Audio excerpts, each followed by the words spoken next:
Hello, I'm Marilyn Chase, your state senator from the 32nd Legislative District. To me, the definition of higher education means a higher level of learning and students working to acquire the tools that will send them out into the real world ready to compete. The definition of higher education is a little different at the University of Washington. I want to talk to you about skyrocketing tuition increases at the University of Washington, state funding of university instructions, and the damaging effects of the central bank operated by the University of Washington.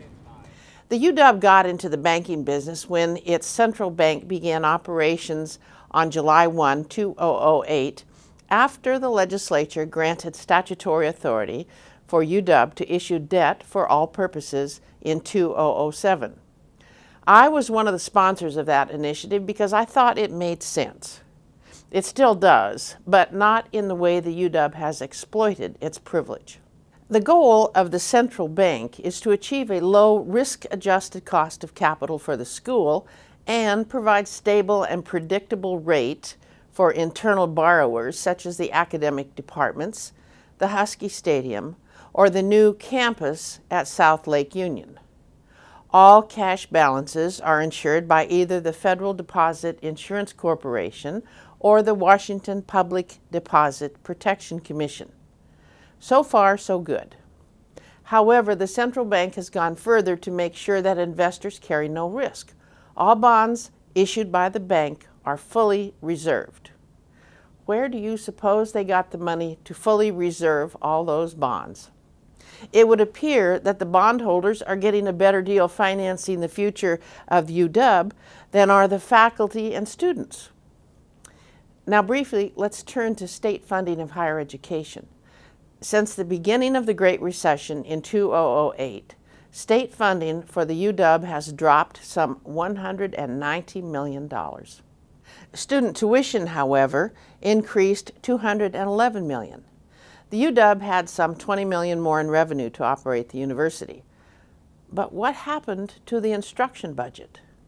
The number of faculty declined 7%, while at the same time the number of students increased. Faculty certainly did not receive an increase in pay, in spite of the university claiming that the cost of instruction has continued to increase. Seemingly a claim put forth to justify the increases in tuition. It has been 5 years since the faculty has received a raise. The faculty are now suing the UW for breaching its commitment to provide cost of living increases for the faculty and are likely to win, as they should.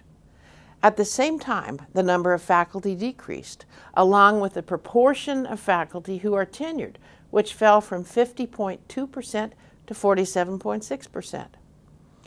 In 2008, tenured faculty taught 60% of undergraduate courses.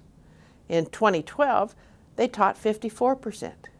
The average class size in 101 level classes grew from 48 to 61 students. Recent years have also seen a 14% reduction in the number of courses, but a 10% increase in the number of students.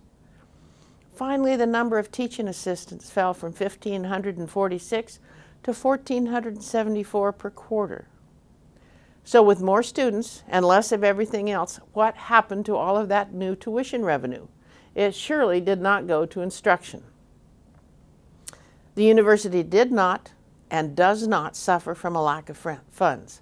They simply used the money for something other than the instruction budget, such as accumulating reserves for the central bank to make sure bondholders carry no risk of loss.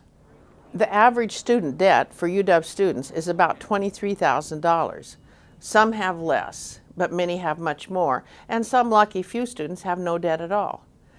College gives students the knowledge they need to compete in the world, but colleges, especially four-year universities, send our kids out to that real world with more than knowledge. They send them out with the crushing burden of debt. Most of these graduates, when they leave college, are armed with a little more than their brain power. Sure, they're well educated, but typically someone's first job out of college, if it is in their chosen field, is low on the pay scale. It takes years to move up and eventually earn a salary that allows a student to buy a car, a home, and start a family. All the while, these students are trying to make ends meet while shouldering the burden of student debt and the ridiculously high interest rates that come with it. How can we expect someone with so little earning power to get a leg up when they're still trying to pay student debts well over a decade after they finish school? Rather than sitting on a large surplus, UW and our four-year universities must reinvest that money into their students and faculty and lower tuition so that more people can afford to go to college and fewer will leave school with the burden of debt. Use some of that money to lower the interest rates the students are forced to pay. Rather than make the UW's interest in serving the needs of bondholders the #1 priority, it makes little sense to me that the cost of debt financing should be shifted onto students. Furthermore, it makes little sense to me that students should be required to make a donation of their tuition money either to financing research buildings or the indirect costs of research itself.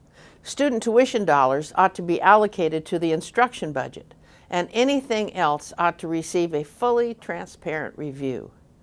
As near as I can tell, the instruction budget only receives about 62% of the tuition paid by students. Despite what you may have heard repeatedly in the press, it appears that the tuition paid by undergraduate students at the UW is more than enough to fully fund the cost of their instruction, faculty salaries, classrooms, and academic service for students included. What the students and you, the public, are not being told is that the students are also funding bondholder investor profits in a snug deal quietly made by the UW Central Bank. That's the difference, my friends, between funding instruction and funding higher education. Whereby higher education, UW apparently means bondholder profits, not students graduating with jobs debt-free. That's all for this week. As always, please contact my office with any questions, comments, or concerns. My information is at the bottom of your screen. Thanks for watching.